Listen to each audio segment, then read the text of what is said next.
Okay, the time is 4 o'clock. I will call the City of Fort Atkinson Plan Commission meeting to order in person and via Zoom, Tuesday, March 8th, 2022 at 4 p.m. on the second floor of City Hall and via Zoom. Roll call. Commissioner Becker, Here. Commissioner Highfield, Here. Commissioner Schultz, Here. Commissioner Lesko, Here. Commissioner Kesnick, here, Manager Lemire, Here. Engineer Selly. Here. Okay, now is the only time during this meeting where the Plan Commission will receive comments from the public relating to matters on this agenda. Comments will be generally limited to 3 minutes per individual.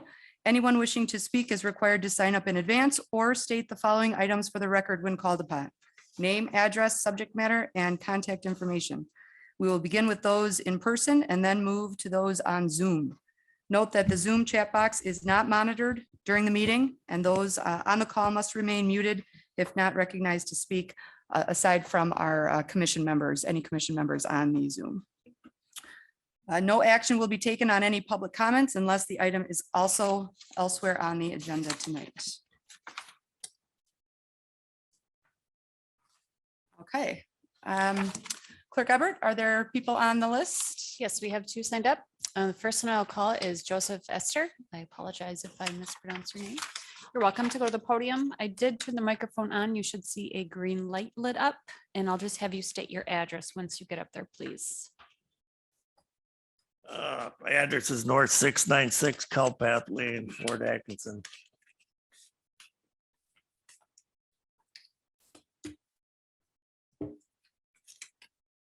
You could make any. I'm here public just to see if we can get approval for condominium documents.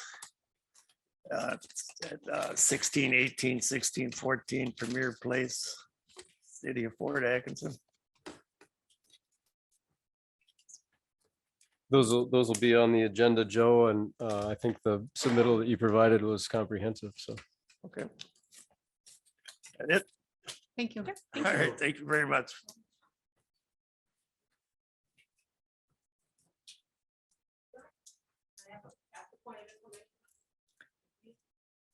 You come.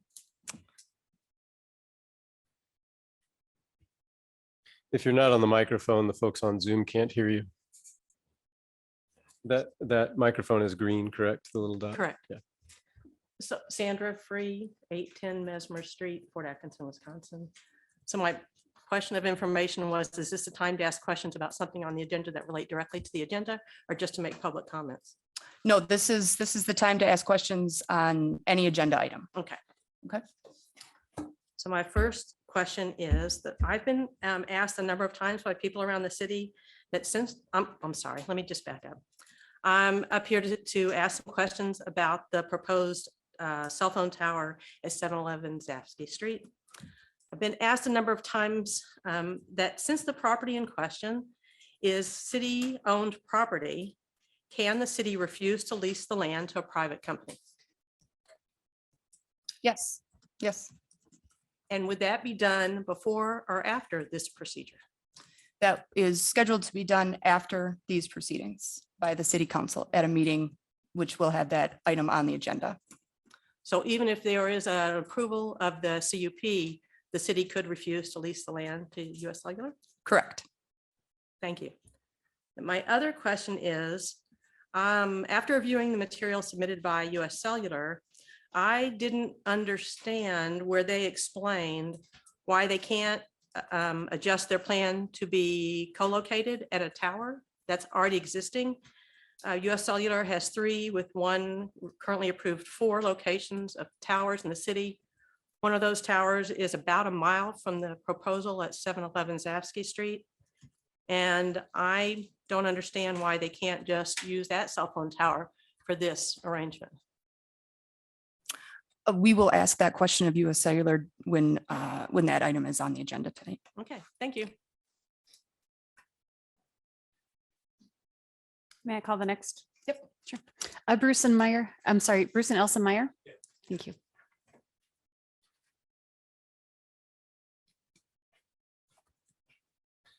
Hi, Bruce Meyer, 809 Hillcrest Drive, Fort Atkinson.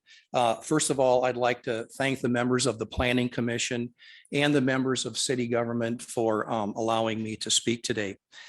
I think there's probably been a little bit of debate or misinformation or hunches as to why we are actually here today having this discussion. So if today's discussion began as a result of North Side businesses noticing an increase in dropped calls, then several questions need to be answered publicly. Number one, how many businesses do we have on the north side of Fort Atkinson? How many complaints have been made to either council members about dropped calls or to members of city government? And as a side note, if the same businesses have complained to a council member or the city, does that count as one complaint or two? I thought, since I live in the area, I would just check with a few businesses myself to see what their experiences have been with drop calls. So I went in to see US Cellular last Friday, then the credit union, then Day Insurance, and I stopped with O'Reilly Auto Parts. US Cellular, the person I spoke to seemed a little bit surprised at my question and said, no, we in the course of doing business here, we don't have drop calls working with our customer base. The same answer was given to me at Day Insurance as well as O'Reilly. Now, an interesting situation appears to be taking place at the credit union because their phone calls come in over the internet, and AT&T and Spectrum are the two primary phone services that the internet utilizes. They have experienced dropped calls. In fact, I guess on their Facebook page, there is evidence of people that have complained about that. And then going back further beyond a year, as they were upgrading their online banking and a number of people were calling in, yes, they were having problems with that. So in that situation, they may have since upgraded their internet service so that they aren't experiencing that, but it just didn't seem to be directly related to a US Cellular issue. So I wanted to share that background that I found from walking that little area there.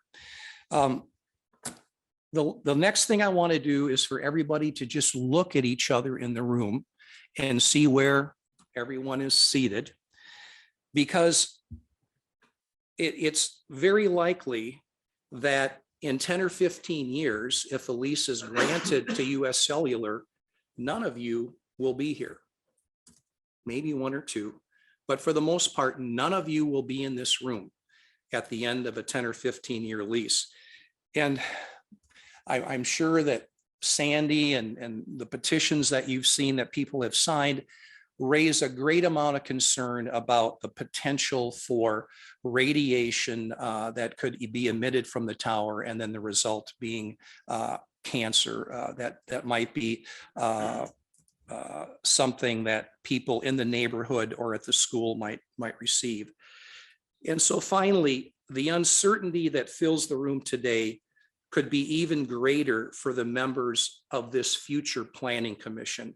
So I just hope that everybody weighs the information that you have received from city government, as well as the information that you've received from members of the community who reside in the area. I think the petitions that have been included in it today number 108 signatures expressing concern about the cell tower. So I know it's not an easy decision, and I greatly appreciate your willingness to dig into it and make a thoughtful decision. Thank you. Thank you. I will also note that Sandy Free did submit additional petitions and another document that I will scan in and send to the Plan Commission after this meeting. Okay. Next on the Zoom, is there anybody on the Zoom who wishes to make a public comment? I would like to. My name is Dennis Stark. I live at 814 Messmer Street in Fort Atkinson. And looking at the suggested, I guess, format for how this is all supposed to take place and studying, I know Cedarburg had gone through this and we looked at how everything was done. There seems to be that there's supposed to be like a search for a proper place by a third party. And we haven't really seen anything where there was a proper search done. I think it has a minimum of 3 sites that they're supposed to research to see what would be the best location. And it was kind of just all of a sudden put to us that they wanted to put it up, on the Zafke site. Don't know if any of the other towers would be available for them to, locate their equipment on, or if there's any other, if they need a hillside, any places that aren't in residential areas in the surrounding area that would make a good fit for them. Like I said, we're just wondering if there was a proper search ever done. Thank you, Mr. Stark. We will ask that question of US Cellular when during the agenda item. Thank you. Is there anybody else on the Zoom wishing to speak? Hello, this is Bob Clout, 1005 Madison Avenue. My concerns were similar, is finding that the search ring that they could show us what the need that they have, which we understand is the Bark River area or Bark Road area. And if there's other places that could possibly be looked at other than the residential site that they're looking at right now, or that would be near a residential site. So my comment would be very similar to Denny's regarding the search ring. Okay, thank you, Mr. Cloud. Thank you. And my wife Betty also wants to speak. Hi, yeah, this is Betty Clout. I live at the same residence as Bob, but just to let you know that we did just reside at 818 Messmer Street for many years. And so our grandchildren all live up there right now. My major thing to talk about is I think while we were doing these petitions, no one knows the whole, I think we all need more education from whether the cell phone company, and it just seems that just a few people knew. Everybody would say, how come we don't know anything about this? And when we talk to them, and everybody kind of agrees we do need better cell phone service. But when you say, would you like it in your backyard? Very, very few said, yes, I wouldn't mind having it in my backyard. And I just think if it would, whether it's the planning commission or whether it's the cell phone service, because there's still, if you read the literature on the problems with what can be, it's still unknown. And I think if we just had someone working with us and understanding our fears, it would go a long way of helping, with everybody's questions and fears about what's going on. So thank you very much. Thank you. Is there anybody else on the Zoom wishing to speak during the public comment period?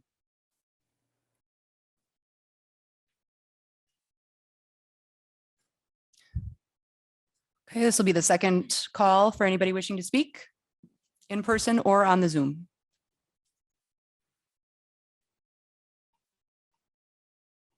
This will be the third and final call for anyone wishing to speak in the public comment period.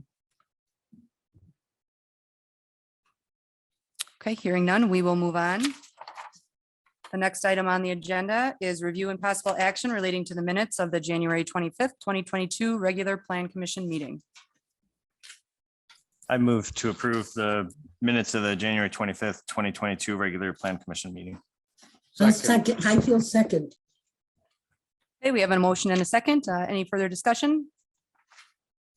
Hearing none, all those in favor, please signify by saying aye. Aye. Aye. Any opposed? That motion carries. Next on the agenda is review and possible action on a conditional use permit for US Cellular, 711 Zafke Street for the installation of a monopole communications tower to be installed north of the existing water tower. This is CUP 2022-02. Inspector Juarez, would you like to start with the staff report? I'm not sure if my microphone working. The green.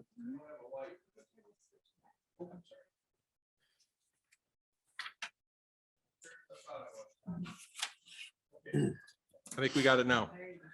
All right, so this is the request for the conditional use permit at 711 Zafke Street for the installation of a monopole communications tower. This would be installed just north of the existing water tower that is at that location. And the location has been reviewed and approved by city department heads. This request first came to the planning commission back at the end of January. There was quite a bit of discussion on it and there was a lot of questions. So the commission at that time voted to table it and requested additional information from US Cellular regarding coverage and propagation of signal and those types of things, and also some additional mock-ups for line of sight. So those types of things are provided now in the new packet for your consideration. City attorney has also written a letter and has attached it here regarding the requirements for approval of conditional use permits for, in state statute and in state law. So that is covered here as well. The comprehensive plan is okay in this particular situation. This land use would be allowed for the comprehensive plan. The preliminary recommended findings are all met. Those finding requirements are all met. The property has been institutional in nature with the use of the water tower for probably in excess of 30 years. Beyond that, the staff would recommend approval based on the minimum conditions and the preliminary findings all being met, and also based on the recommendations listed at the bottom of the document. I can read those if you like, otherwise they're all covered on here. So. Yeah, why don't you, Inspector Juarez, why don't you go ahead and read through those 5 conditions? The recommendations. Yep, Okay. thank you. Number 1 would be this conditional use permit authorizes the installation of a 70-foot tall monopole communications tower on the property located at 711 Zafke Street and other pertinent structures as depicted on the submitted site plan. Number 2 is the applicant shall comply with all requirements of Article 3, Section 15.03.20 telecommunication land uses in the zoning code. Number 3, the applicant must submit the proper building permit applications, plans, and associated fees for approval by the building inspector prior to construction. Number 4, the applicant shall have 365 days from the date of approval of this conditional use permit to initiate construction of this project. It shall be operational within 730 days of the approval. And number 5, any major changes to the proposed conditions or use of the property shall be approved by the planning commission by amending the conditional use permit. Zoning administrator may approve minor changes administratively. Okay, thank you. Are there any questions of staff from the Plan Commission at this point? Commissioner Highfield, I have a question. There's another pole. It looks to be like the pole for the sirens on that property. Am I correct in that assumption? Picture number 4.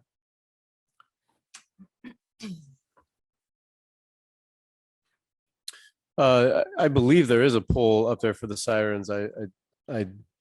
It's a relic memory at best, and I'm going to try to bring up the packet here so I can.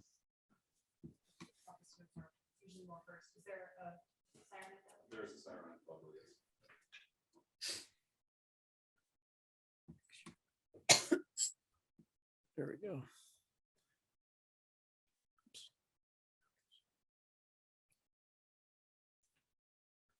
Just for the record, our police officer here has indicated that there is a siren pole on Cloud Hill, and Engineer Sally is pulling up the. Share the screen here for everybody. Do we know how tall that is? The siren? Yeah. I do not. Hopefully we can see some perspective here. You said picture 4, Commissioner Highfield? Yes, Am I close? keep going. I can't see the numbers in the bottom Next here. one, next picture. There you go. This here. Yep. There we go. Do we know how tall that is? I do not. Well, I'm just curious because from this perspective, it looks a lot taller than the monopole. And if that's the case, why can't they move them closer together? I think the perspective is a little off and not off, it's just from a different vantage point in this, because I will just note that the existing water tower is about 51 feet tall and that monopole is 70 feet tall. So I think we're down the side of the hill on Looking the up. south side. Mhm. So I think that accounts for some of the, Discrepancies. yeah, I mean, just the change in perspective from where the photo's located. Okay, and- but if you look at the actual photo before the simulation, that siren stands much higher than the water tower. So I was just wondering why you couldn't move, excuse me, the tower closer. You're since you talking about already this. have- Yeah, because you already have a structure there. I would assume, Commissioner Highfield, that the wood telephone pole or power pole is likely not a structure that would support the equipment. No, I'm talking about moving the monopole closer, not using the same pole. Oh, I see. Putting it to this side. Yes. That was, so moving the monopole from the north side of the water tower to the south side. That was an option that was considered. City staff requested that the monopole be moved to the north side in order to provide the least number of views from the surrounding residents.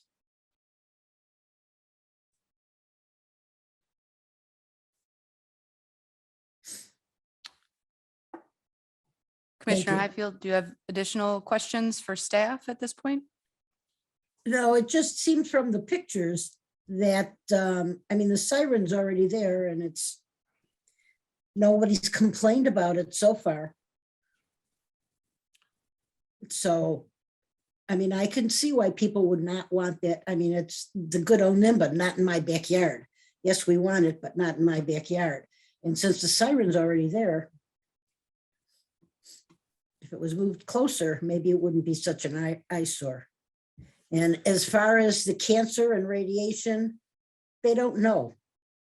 But, you know, I got double vaxxed and a booster, and I still have COVID. So nobody knows what the future is going to bring. So we can't base our lives on what if. So it just seems to me to make sense if it was moved closer and nobody's complained about the siren. Yeah, I mean, there is a fall radius that they look at as well with this. So just that might be one of another reason for the location. Okay, I of the get water that. tower there. Yeah, that All right, was thank- part of the consideration is it has to have 100% fall radius so that if it falls, it can't hit any other structures. Okay, thank you. Any questions from the commissioners of staff? Yeah, I have 2 questions. The first is more procedural. If this passes to this evening or this afternoon, and residents want to continue to pursue or discover new information that they believe is substantial to I guess contradict the conditional use permit, what are the next steps that would be taken? Sure. If this conditional use permit is approved, the next step would be the approval of the lease agreement. Will go to city council. There is not a specific timeline at this point for that. But it will be on the agenda and noticed in the way that all meetings are noticed. This wouldn't go to like the Board of Zoning Appeals, would it? If they wanted to Not unless somebody who took us to circuit court, correct? It would not. Okay. This would be a final decision here today. Go ahead. I have a question for Inspector Juarez. You just mentioned the setback radius, which in the diagram I'm looking at, I think it's on page 21 of the packet. Looks like it's 75 feet, and the way the diagram looks, it almost looks like the existing water tower is within that fall radius. I don't know if that's correct or if I'm just looking at this wrong. No, that's correct. It's just it can't cross a property line. So it's set up right now so that it can't fall and hit any other property. So But it if could hit the water tower. it could hit the water tower, yes. I have a couple historical questions, I guess.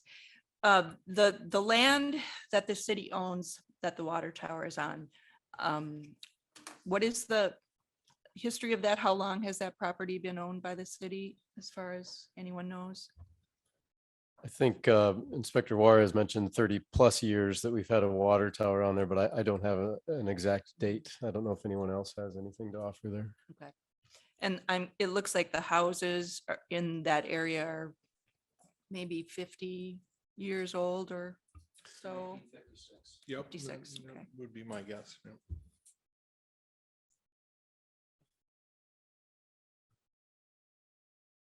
Thank you.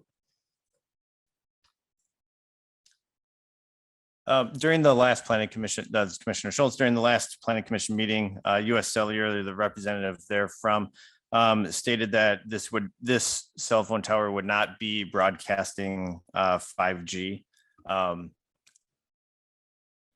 I would request a condition that before, I'd hate to get like a bait and switch where they say, yes, it'll only be, 3G, 4G, LTE. And then once it's installed, they start broadcasting 5G.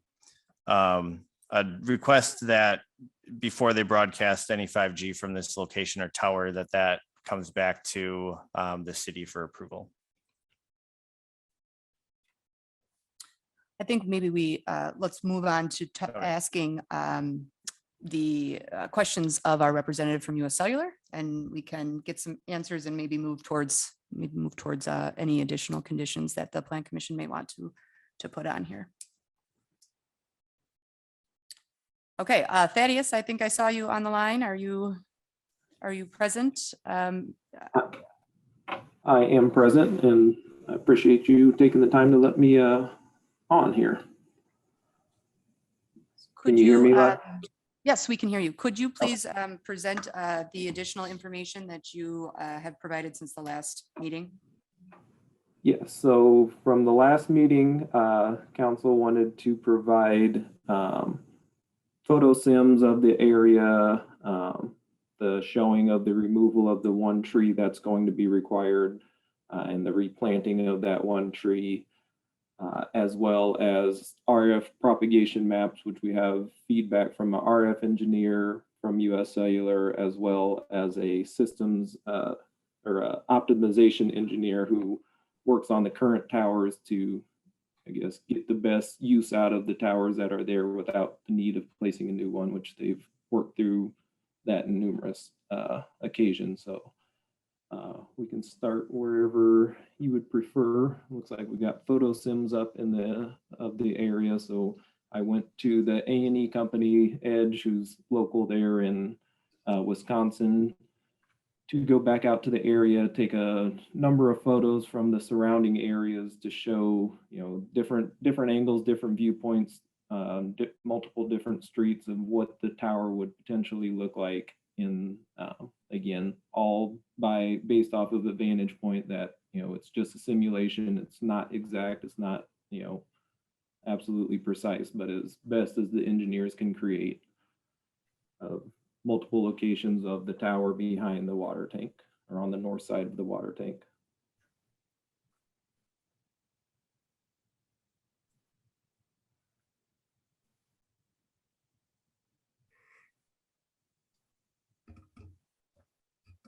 And then this is some of the coverage maps from the RF engineers showing the red areas as areas of little to no coverage.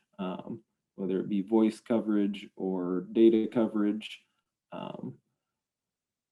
We essentially asked the engineers to give us the reason why they tasked me with finding a location to place a new tower. And this is, these are some of the data points that they utilize to produce the need for a tower and how this can, one tower can affect the area, which, the before and after photos here, you can see the green and the yellow are poor to lower coverage areas, whereas the next page shows most of that coverage being achieved by what the RF engineer was seeking.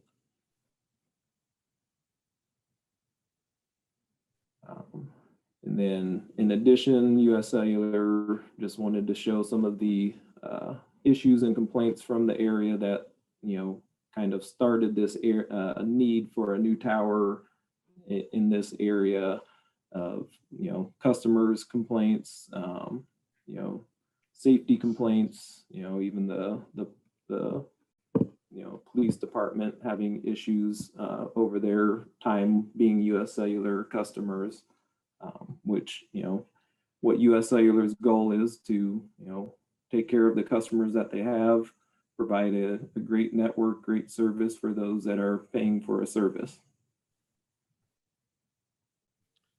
Thaddeus, would you be able to respond specifically to a couple of the questions that were brought up during the public comment?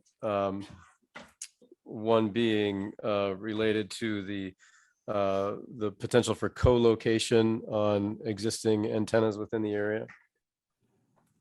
Yep. So per also the conditional use permit, US Cellular proposal of a new tower must allow co-locations of future carriers, whether that's Verizon, Sprint, AT&T, any carrier that wishes to co-locate on this structure, the tower and the area must allow for a co-location. In regards to what the most recent question about the 4G, 5G. So when this project was given to me in the search, the only thing I was aware of was that 4G is going to be placed on this tower. Obviously, understanding carriers and their needs and ever-changing technology, it would be my assumption that at some point in time that this tower would likely have 5G. I don't know what that time frame would look like, but I can tell you that most every tower that's already existing in the area in Wisconsin, and every US Cellular tower, just to keep up with technology, will at some point have 5G, as that's the way the technology is moving. Thaddeus, could you talk a little bit about the search radius and specifically the potential to co-locate on other towers within the area? Yep. Existing towers. So the question about searching the skips is what we call them, site candidate information packages. Yes, somebody mentioned something about 3 candidates being provided. This was part of our initial search. Every location we go out, US Cellular hires me, I go out, search the area for first a zonable piece of property. I read through the zoning code to ensure that the parcels that I'm selecting a tower can be placed and meet all the needs that the city places. It also meets the needs of US Cellular's RF coverage. Yes, there's obviously parcels outside of this area that would meet the needs of the city, but it doesn't meet the coverage needs. The existing towers, however, are the one tower that's a mile from this location is actually already a US Cellular tower, which the optimization engineer works through, tweaking, boosting signal, all of that on the existing towers. They've essentially exhausted all their options on their existing networks in the area and thus proposes the need for a new tower. Thaddeus, can you tell me if you would be willing to create a sworn affidavit or obtain a sworn affidavit from a US Cellular representative indicating why this location was chosen and that other locations and co-locations were reviewed and decided against? That is something that I would get from the US Cellular engineer. I can request that from US Cellular. Speaking to that, I know that I presented 3 other locations to US Cellular.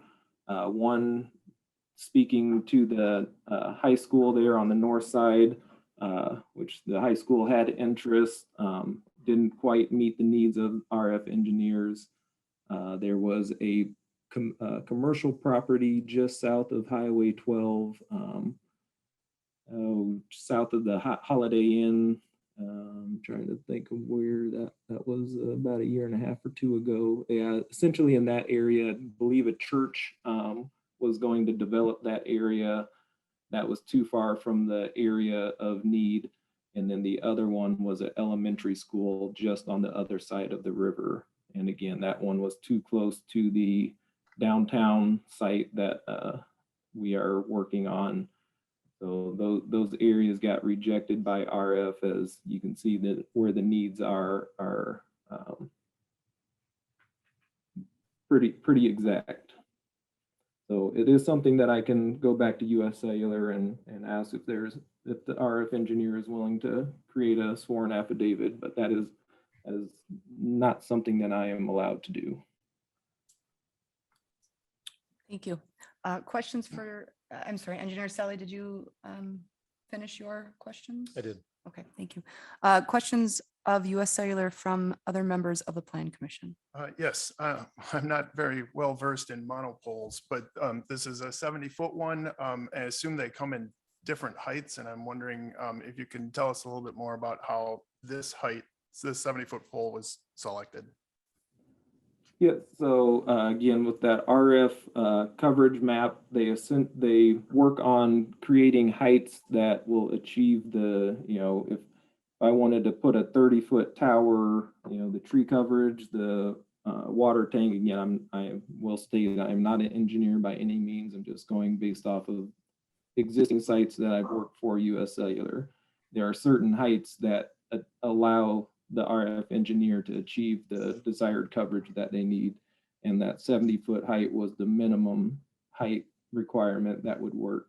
At 50 foot, we were trying to go on top of the water tank, which that would have actually given us about a 68-foot rad center by the time we built up all the railing systems and pipe mounts and all of that. So once we moved away from going on top of the water tank due to structural integrity or structural analysis from the engineering company, we chose to go with the water tank. But in order to achieve the signal broadcasted over the water tank to the desired areas, it had to have a 70-foot height to be able to clear that water tank and not disrupt any of the signal.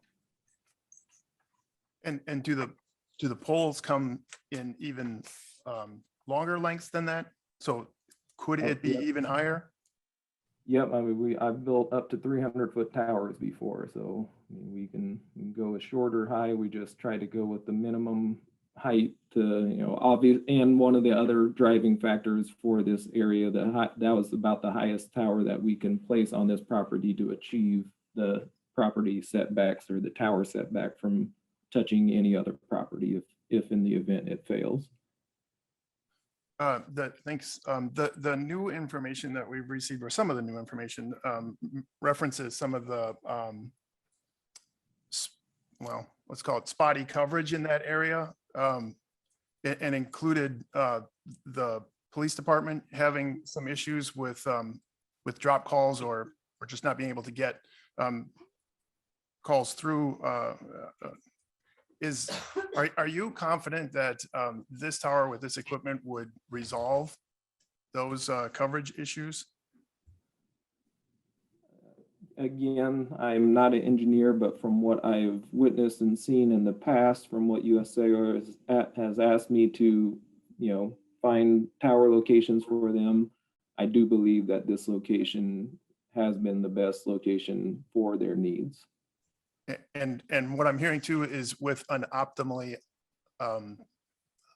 with the height of the monopole that was chosen will help with that.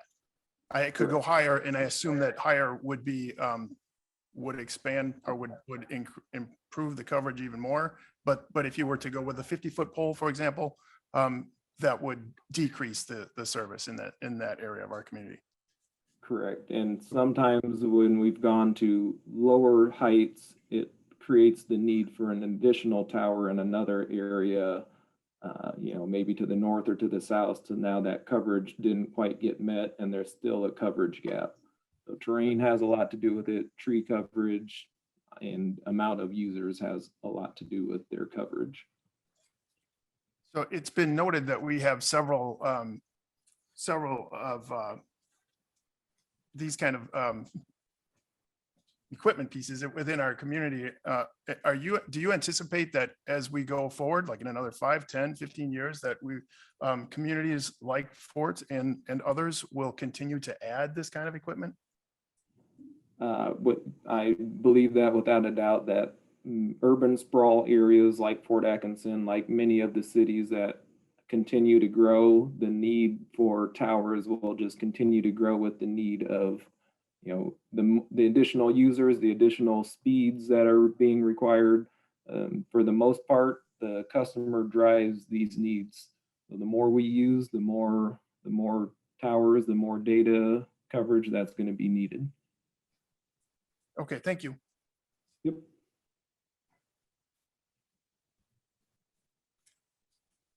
Commissioner Schultz, I have a question. One thing that's brought up in a local community was that the previous cell tower didn't comply with Wisconsin statute 66-0404 2B6, which is a search ring requirement. Does this comply with that statute? Yes, it does, because the initial search rings that were provided, we were able to produce at least 3 candidates that were both denied a new search ring, which is now that area was produced based off of the results of the previous candidate selection.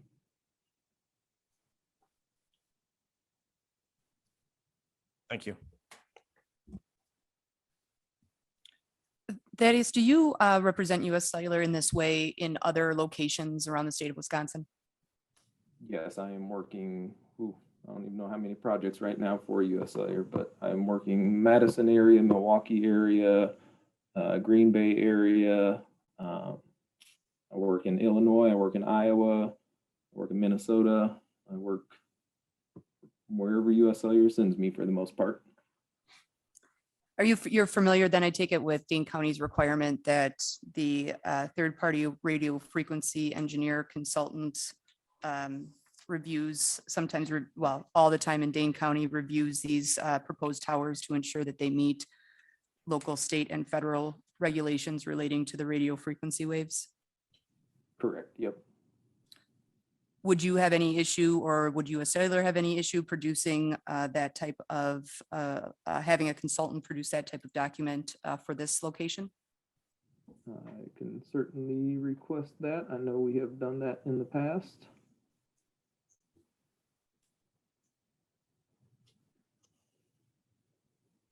Are there other questions from the Plan Commission of US Cellular representative?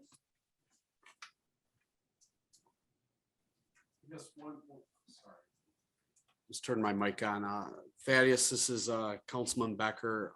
One question I had is we recently at the last meeting, without a lot of fanfare, we approved a different type of antenna array that would be placed on top of the Blackhawk building downtown. And I was just curious why we're utilizing that type of technology downtown, or US Cellular's utilizing that then different type of towers in other areas like the one we're reviewing today. Essentially, the downtown area and the zoning requirements essentially drove us to our only option would be a rooftop location. There was really no parcels in the downtown district that either allowed towers or were able to meet the setback requirements. So, typically in downtown areas, we do seek out rooftop installations because that allows the best option to meet zoning code for that district. Okay, that makes sense. Thank you. And correct me if I'm wrong. I think you already mentioned that at this meeting, but for everyone's information here, we did discuss the possibility of putting a antenna on top of the water tower, as a structure on the side of the water tower. And their engineer indicated that that was not a possibility. So they did look at co-locating, so to speak, on an existing structure in this area. And that was not a viable solution. Correct.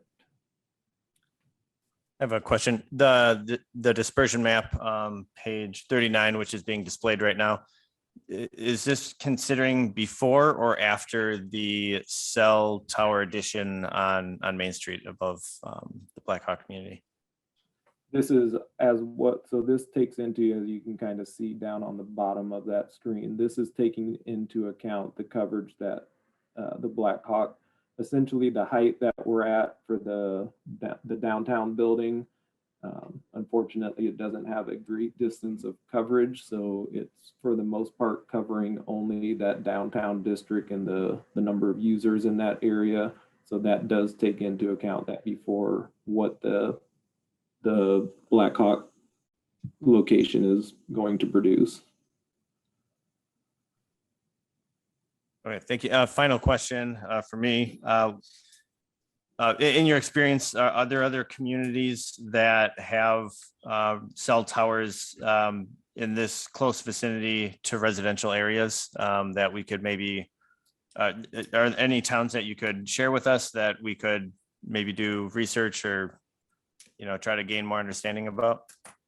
Yeah, I can go through a list of some of the sites that my company has worked on through Wisconsin. I'm working a site in not my backyard, but in my city where I live. I'm working a site right next to a residential area in the town that I live in right now. So I can provide you some of that information as well.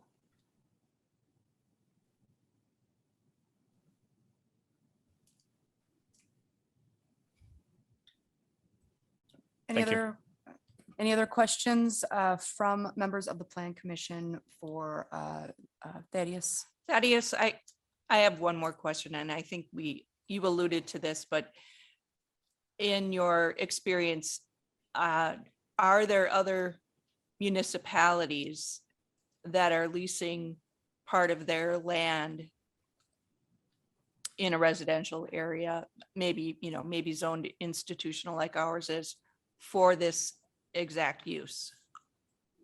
I would say absolutely. One of my first options is to work with the local municipalities to place towers on their property. It's a revenue generator for the city. Typically, the properties are zoned to allow towers, and USI just likes to be the good neighbor and work with, since we have to work with the city one way or the other. That's one of the first things I do, is try to work with the cities to see if there's a property that would work for our RF needs as well as the city. Thank you. I would add to that too, that we have a tremendous number of utilities that use city property that's just below ground. So our right of ways below the sidewalks, terraces, and roadways are filled with cables from dozens of companies. They're just simply not as visible as this particular one. Well, and we've certainly all had electrical lines and phone lines running through our back and front yards for years, so.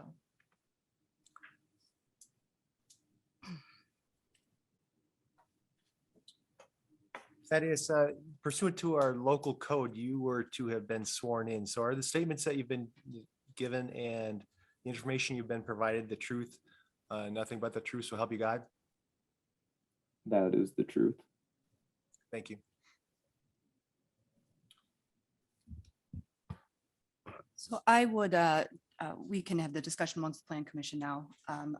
There are two things that I alluded to earlier tonight. One is being a requirement of a sworn affidavit from a US Cellular representative indicating why the location was chosen and if other locations or co-locations were reviewed and decided against. And also the requirement for a report from a third-party radio frequency engineer consultant not to exceed $3,000 borne by the applicant, US Cellular in this case, to ensure that the proposed tower meets all local, state, and federal regulations relating to radio frequency waves. I would recommend that those be included as two additional conditions as approved, two additional conditions added to the resolution as far as the approval of this conditional use permit.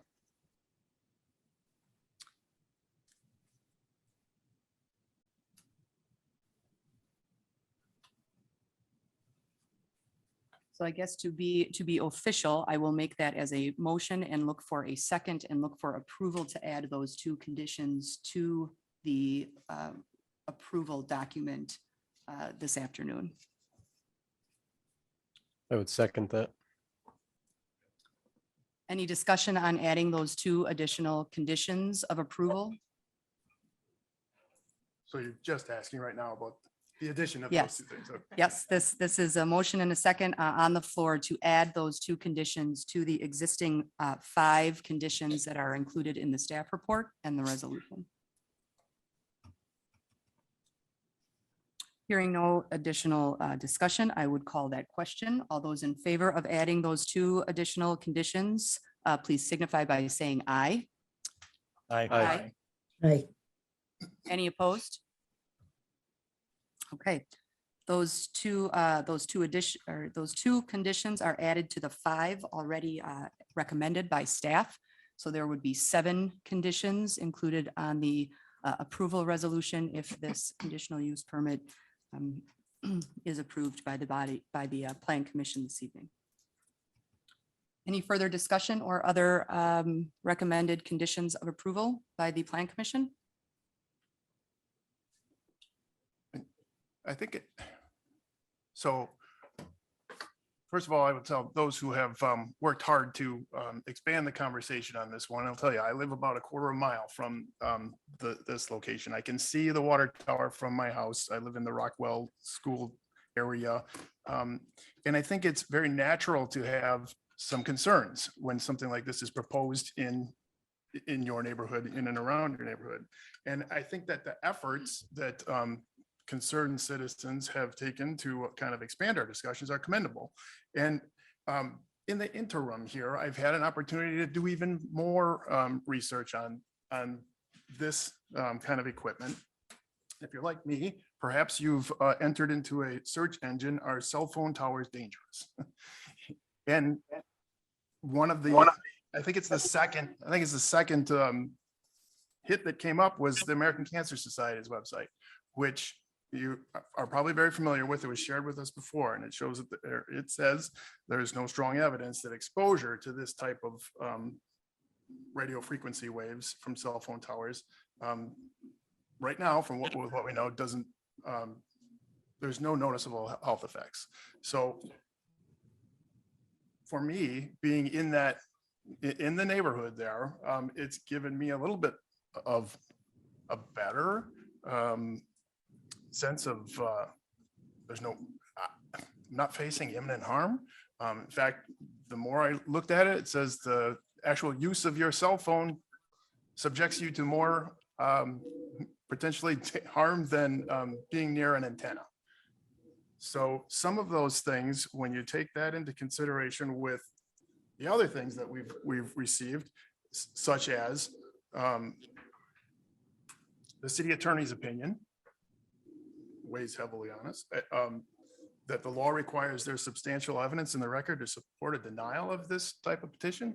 And I guess I would ask our city attorney if anything has changed as far as your opinion of anything we've heard in the last month or more.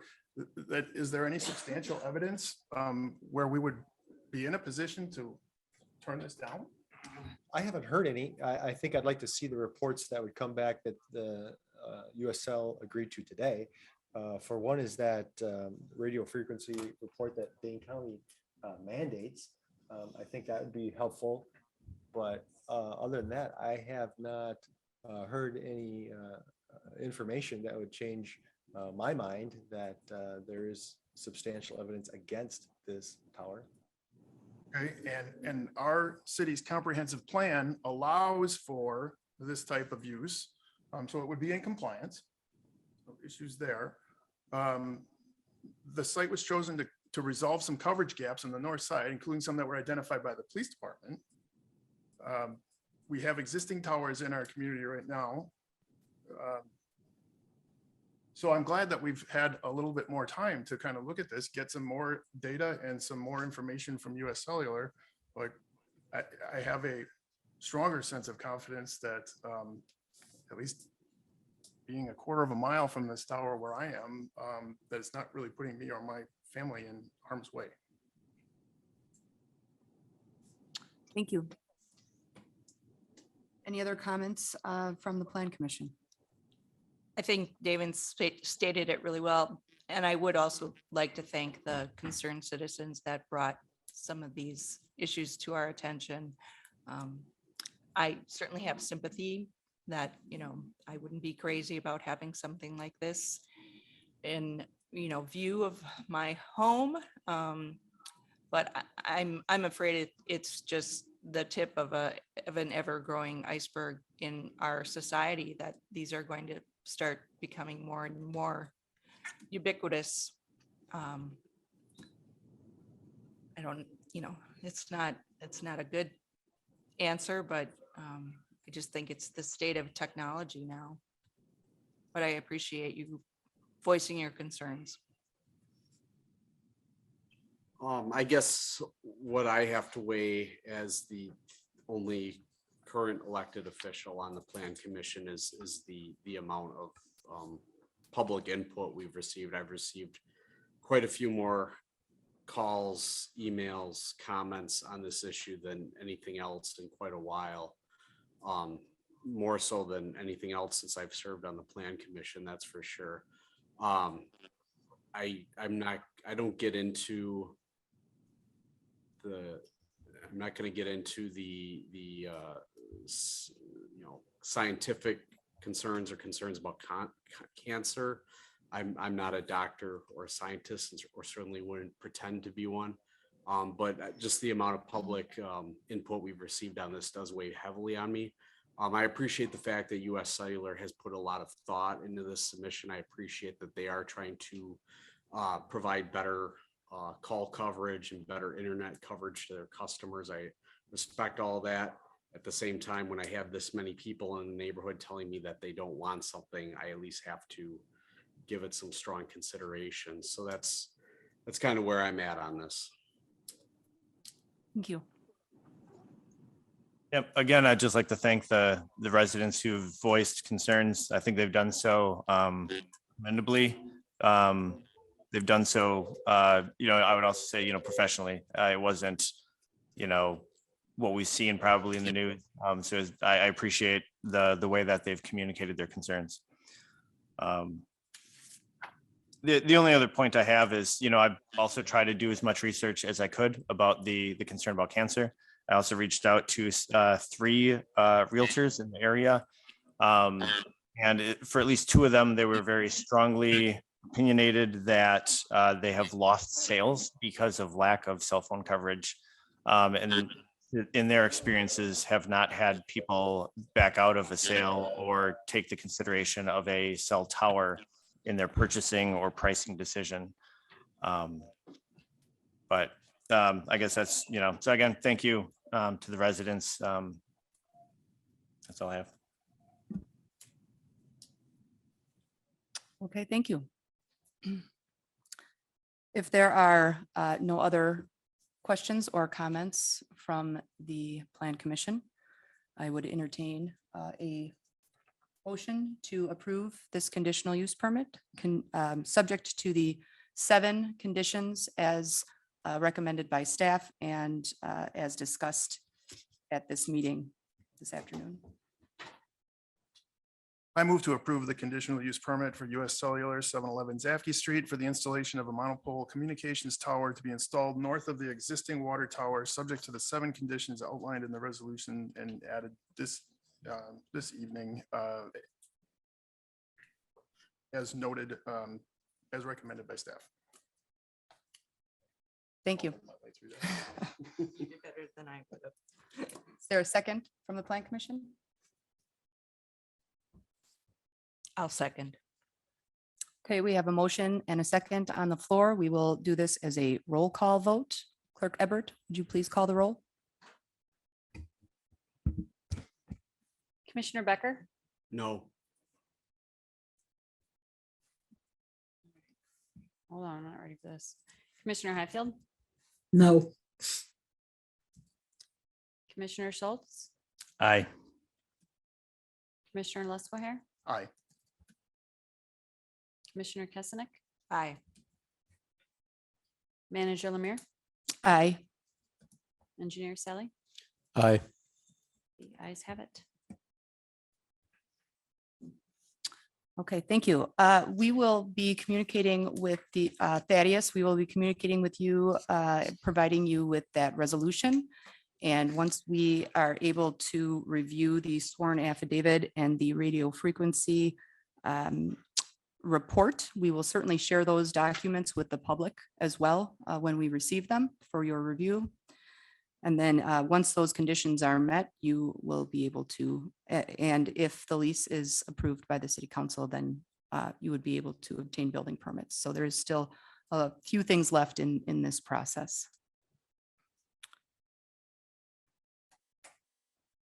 Okay, thank you, everybody. The next item on the agenda is number 6, review and possible action on a condominium plat review for 1614 and 1618 Premier Place. Engineer Selly. Thank you. This is a condo plat. We've seen, I believe, 1 or 2 of these in the past. Let me share my screen there for those that are on the call here. There we go. This is located at the corner lot of Premier Place and Talent Trail. The condominium plat creates various ownership responsibilities on the parcel itself, effectively dividing what appears to be a single family home into 2 individually owned pieces. This came before us, I believe, in early January. We had a couple of comments related to how the utilities would be managed, looking far into the future when things like sanitary laterals and water laterals need to be repaired. Those concerns were alleviated within the documents themselves for the plat. And what you have before you today meets city staff's requirements for approval. I'd be happy to take any questions. And I think as we noticed, Joe Esther has left that was here earlier asking about that particular land that he owns.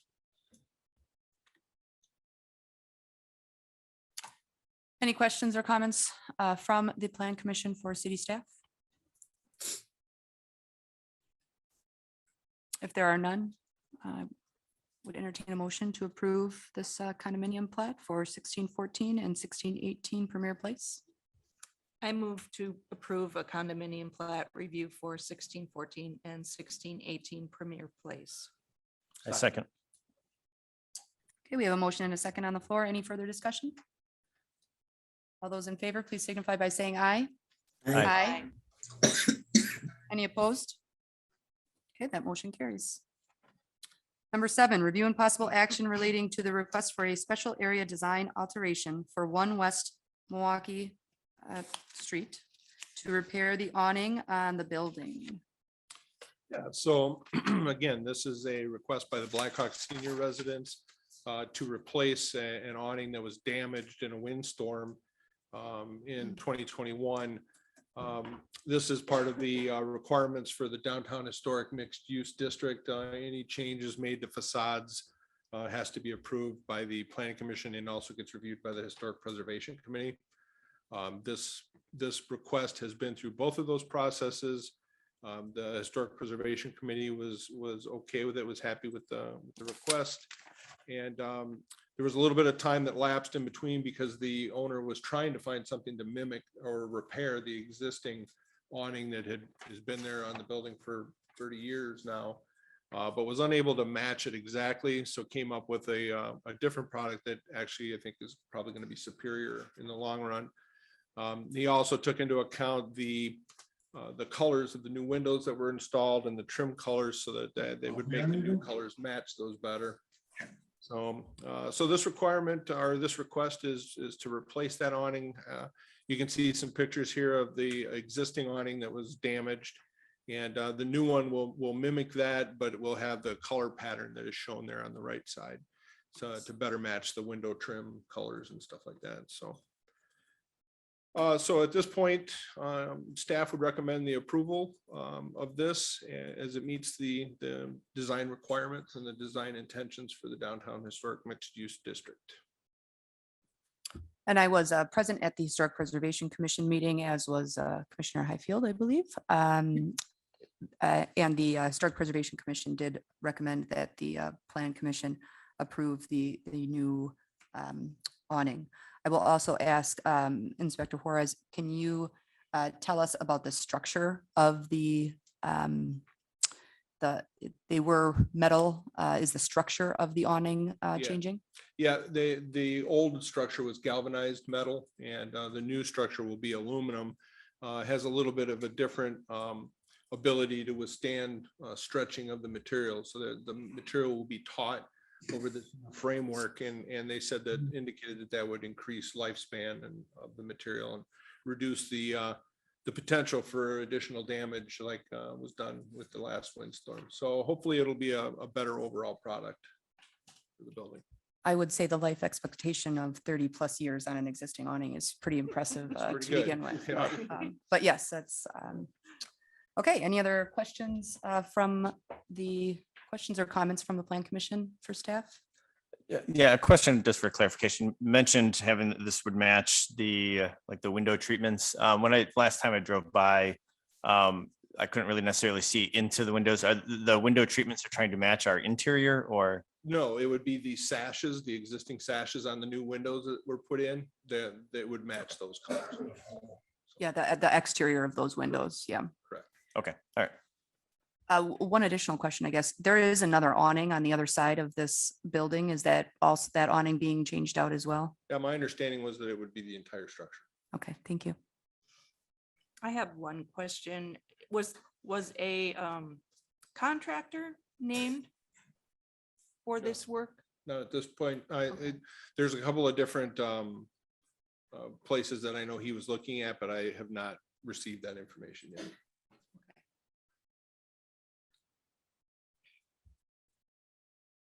Any other questions or comments from the Plan Commission?